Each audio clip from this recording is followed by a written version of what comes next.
तो आज मैं आपके लिए एक्सेल के ऐसे इंटरव्यू क्वेश्चंस लेके आया हूँ जो आपको काफ़ी यूजफुल होंगे। यानी कि अगर आप इंटरव्यू देने जा रहे हो, जो कि है कि आपका फ्रंट ऑफिस जॉब हो या बैक ऑफिस जॉब हो, डाटा एंट्री ऑपरेटर हो, कंप्यूटर ऑपरेटर हो, ये सारे में आपका ये क्वेश्चंस काम आएंगे।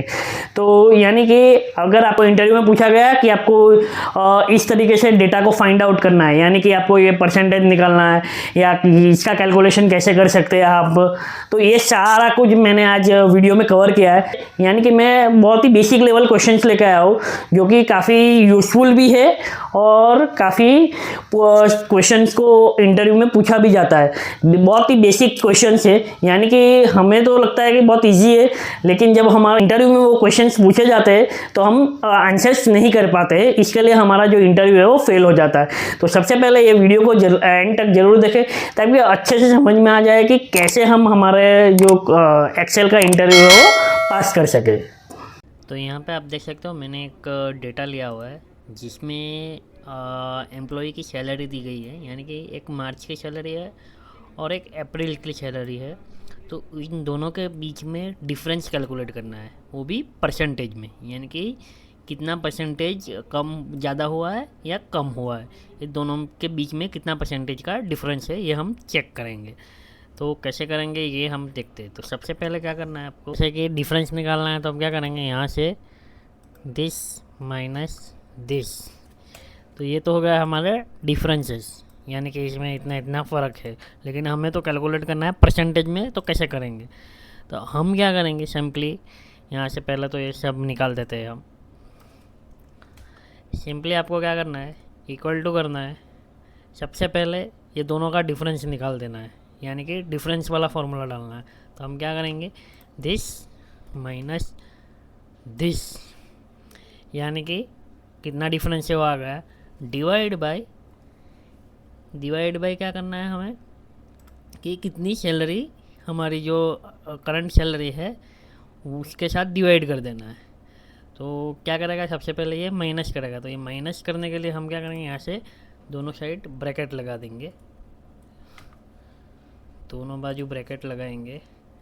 तो क्या आएगा कि भाई 18,000 में से 15,000 माइनस करेगा वो, डिवाइड बाई 18,000, तो हमें डिफरेंस मिलेगा परसेंटेज में, यानी कि कितना सैलरी उसका सैलरी कितना परसेंटेज इंक्रीज हुआ है या कितना परसेंटेज लो हुआ है।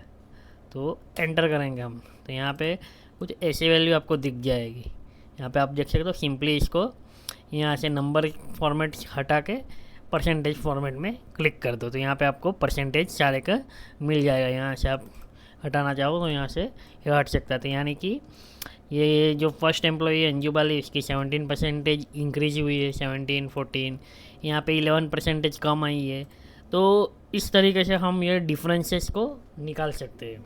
अभी जो नेक्स्ट है, यानी तो यहाँ पे मेरे पास दूसरी शीट है जिसमें दिया गया है कि मार्च की एक सैलरी दी गई है और उसमें इंक्रीमेंट परसेंटेज दिया गया है। आप देख सकते हो यहाँ पे परसेंटेज में कुछ दिया गया है और यहाँ पे हमें कैलकुलेट करना है टोटल सैलरी आफ्टर इंक्रीमेंट, यानी कि इंक्रीमेंट के बाद यहाँ पे सैलरी कितनी आएगी वो हमें यहाँ पे कैलकुलेट करना है। यानी कि 15,000 प्लस 15% कितना होता है वो हमें ऐड करके यहाँ पे समाप्त करना है। तो कैसे करेंगे, तो सबसे पहले आपको दिखा देता हूँ कि कैसे हम परसेंटेज को कैलकुलेट करते हैं। यानी कि समझ लो कि 15,000 का 15% कितना होता है, जैसे ये 15 है इंटू ये 15% को सिलेक्ट कर देंगे और एंटर करेंगे। तो यहाँ पे आप देख सकते हो ये हो गया उसका परसेंटेज, यानी कि ये जो है ये परसेंटेज इतना 15,000 का परसेंटेज 15% इतना होता है। तो इसका टोटल कितना हुआ, जैसे ये प्लस कर देते हैं हम यहाँ पे ये और एंटर करेंगे। यहाँ पे ये सारी वैल्यू यहाँ पे आपको देख सकते हो। इसको थोड़ा बड़ा कर देते हैं ताकि आपको समझ में आए, ठीक है। अभी ये जो आंसर आया ये यहाँ पे हमें चाहिए, क्योंकि हम बार बार इसका पहले परसेंटेज निकालेंगे फिर एडिशन करेंगे, ऐसा तो नहीं करना है। तो हम क्या करें, सिंपली जो कैलकुलेट किया वो नंबर्स में कन्वर्ट करेगा ताकि ये फार्मूला हट जाए। अभी हम क्या करेंगे, ये वाला आंसर लाने के लिए कैसे करेंगे कैलकुलेट कि भाई 15,000 प्लस 15% उसका जो भी है वो ऑटोमेटिक यहाँ पे आ जाना चाहिए, यानी कि 17,250 यहाँ पे आ जाना चाहिए। तो कैसे करेंगे, तो सिंपली सेम प्रोसीजर यूज़ करना है। सबसे पहले हम क्या करेंगे, इसका परसेंटेज करेंगे, यानी कि ये दोनों का परसेंटेज निकल गया। देन हम क्या करेंगे, सिंपली ऐड कर देंगे। किसको ऐड करेंगे, 15,000 को। तो हमको मिल जाना चाहिए आंसर, राइट। देखिए आ गया यहाँ पे आंसर, यहाँ से सिंपली मैंने यहाँ से ड्रैग कर दिया। तो आप देख सकते हो अभी यहाँ पे सिंपली हमारा 17,000 ये मैच हो गया।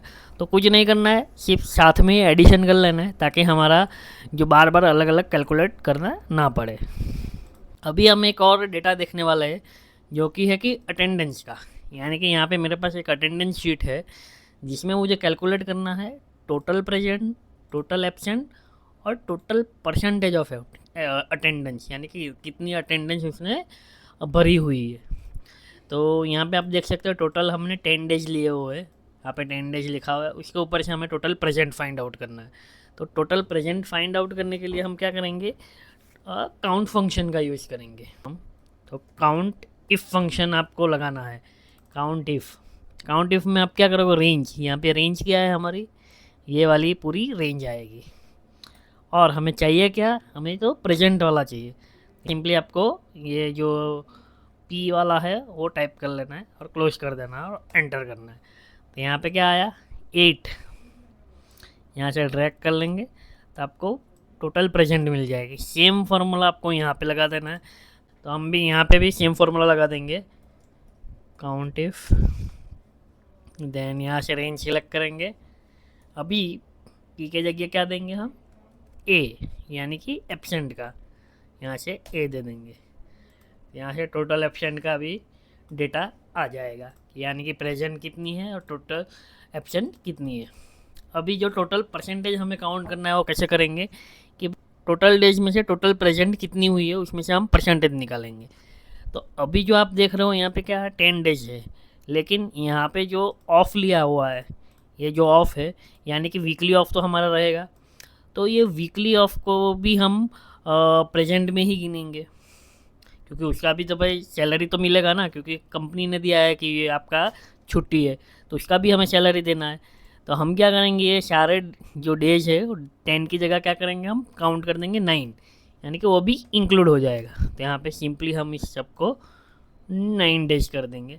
और अभी क्या करेंगे, यहाँ से आपको कैलकुलेट करना है total present. Simply total present divide by total days.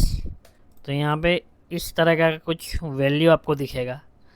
आप सिंपली इसको परसेंटेज में कन्वर्ट कर दीजिए, यहाँ से परसेंटेज डाल दीजिए। तो यहाँ पे आप देख सकते हो, यहाँ से 0 हटाना चाहते हो तो इसने का 89% है, इसका 67, 78, 78, 89 इस तरीके से है। टोटल प्रेजेंट डेज इतने की है, टोटल 9 डेज में से टोटल प्रेजेंट डेज। अभी मान लो कि यहाँ पे इसका एक एब्सेंट नहीं, हम इसको प्रेजेंट कर देते, यहाँ से प्रेजेंट में बढ़ा देता हूँ। तो यहाँ पे क्या आ जाएगा, हमारा जो टोटल प्रेजेंट है वो भी 9 हो जाएगा और एब्सेंट 0 हो जाएगा। आप यहाँ पे चेक कर सकते हो।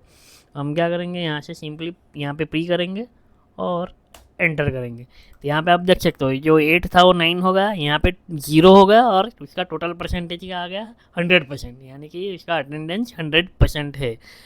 तो इस तरीके से हम ये कैलकुलेट कर सकते हैं कि कैसे भाई हमारी शीट है वो कैसे कितने डेज वो प्रेजेंट रहा टोटल डेज में से, और उसका परसेंटेज कैसे कैलकुलेट करना है वो आज हमने सीख लिया। तो ये बेसिक चीज़ है, तो काफ़ी इंटरव्यू में पूछी ही जाती है। तो इस तरीके से हम डेटा को बना सकते हैं। तो आज हमने सीखा कि कैसे हम सैलरी का डिफरेंस कैलकुलेट कर सकते हैं परसेंटेज में। देन हमने सीखा कि भाई कितना परसेंटेज हमको जो दिया गया है वो सैलरी में इंक्लूड करना है और टोटल उसका टोटल सम बताना है परसेंटेज इंक्लूड करके। देन हमने एक सीखा कि कैसे टोटल प्रेजेंट और एब्सेंट कैलकुलेट कर सकते हैं और परसेंटेज में टोटल अटेंडेंस कितनी उसने भरी हुई हो कैसे कैलकुलेट कर सकते हैं। तो दोस्तों आपको वीडियो पसंद आई होगी और तो कमेंट जरूर करें और वीडियो को लाइक शेयर एंड सब्सक्राइब जरूर करें, ताकि ऐसे ही लर्निंग वीडियोस मैं आपके लिए लेकर आऊँ।